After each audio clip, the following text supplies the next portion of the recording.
Let's dive right in. Michelle, Essence Magazine is synonymous with celebrating Black excellence. So, why was it important for Essence to be part of this historic event?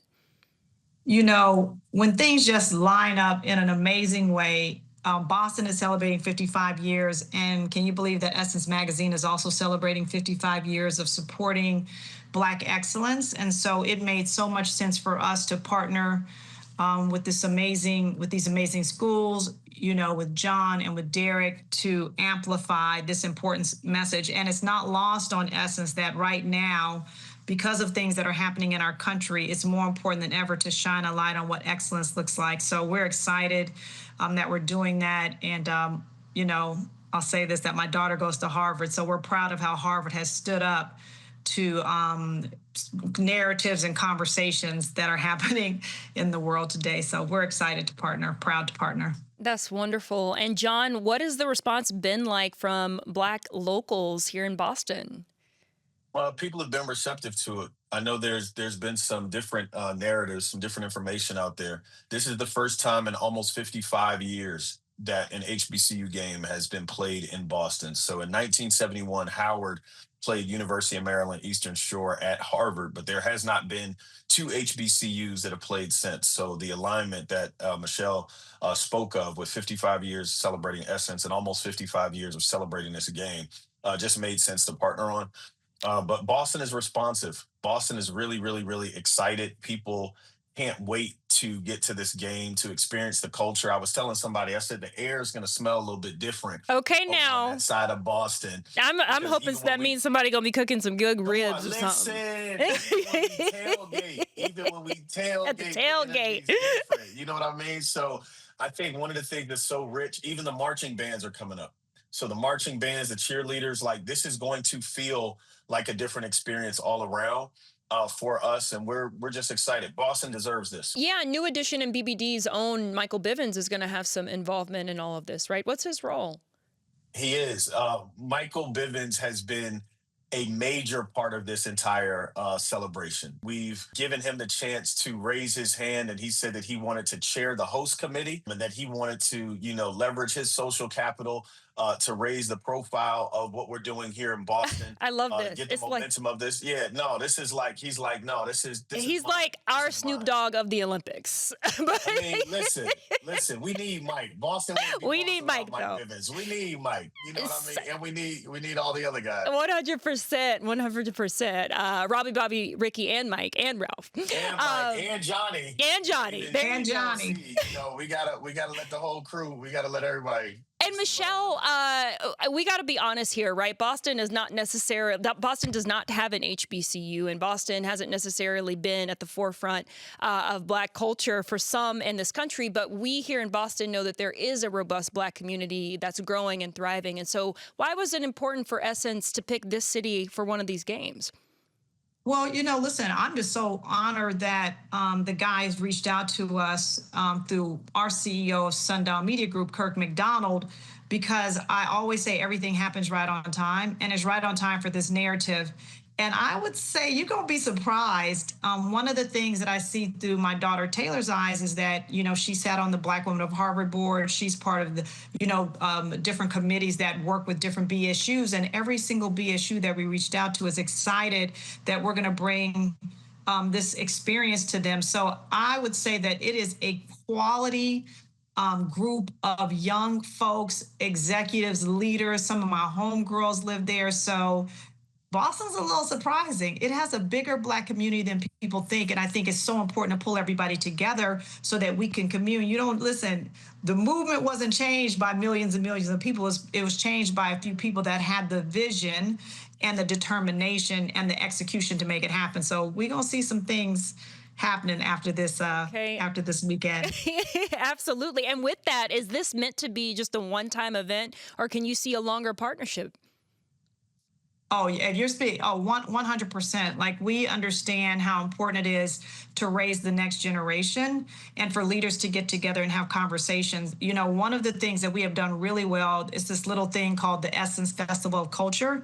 And this is our, partnership of a mini festival in Boston. But even in the city, if you think about the dollars that we bring, the Black businesses that we are elevating, the Black students that we're bringing together. I mean, it really has a lot of power, and we know how to do this well, and we have the right partners in order to do this. So this should not be a one-off. This should be the first of many. I love how you said Essence Fest was a little thing. Right, that was a joke. That's $350 million every year to the city of New Orleans. Okay, just yes, time and time again. So you have a proven track record. We can't wait to bring some of that over here to Boston too. So yeah, no, that's what it's about. And just some context for you all here. I've got this North Carolina A&T shirt on, not because I'm an Aggie, although I rep Aggie pride every chance I get, because my parents went there. I have a lot of family members who went there, and I grew up in Greensboro, about 15 minutes away. And so it's just a testament to how HBCU culture spreads out into the community, right? So what are you hoping how are you hoping this game will educate New Englanders in Boston and beyond about HBCU culture? I think one of the things that you bring up is the businesses that'll be impacted. We're actively making space to ensure that local businesses are present even during the tailgate and the pregame. So there are going to be spaces for Boston-based businesses to be able to take advantage of this opportunity, as well as Michelle spoke of, with the dollars coming into the community. I think exposure is a big deal. Roxbury Community College is a predominantly Black institution, historic, gives you 100 years of credibility.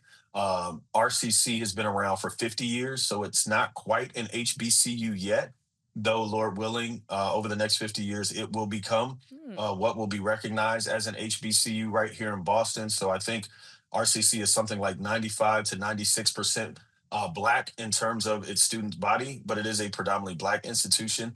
And I know that there are conversations around satellite campuses coming to Boston and deepening the relationships with RCC, with Bunker Hill, and creating this pipeline so that young people and families and students know that they can matriculate.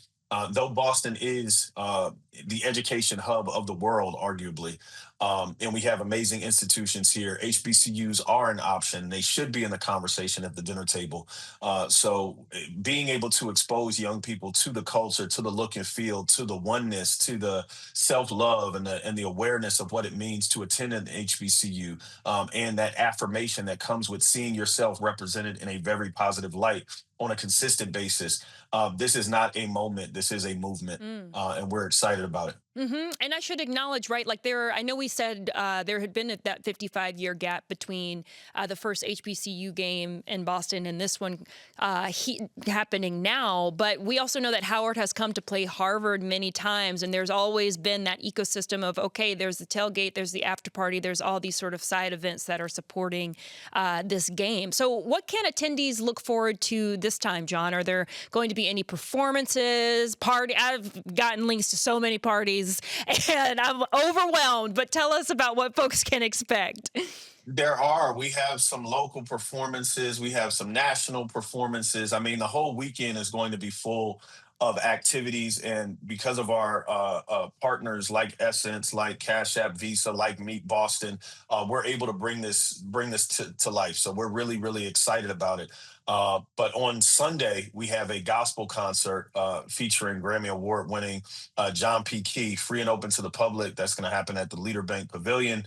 On Saturday at the tailgate, you'll have Terrence J. and Free Marie, who will be a part of that Boston's experience very own. with some local artists. And A&T's own with Terrence J. I know, literally, TJ was celebrating 25 years of 106 in Park.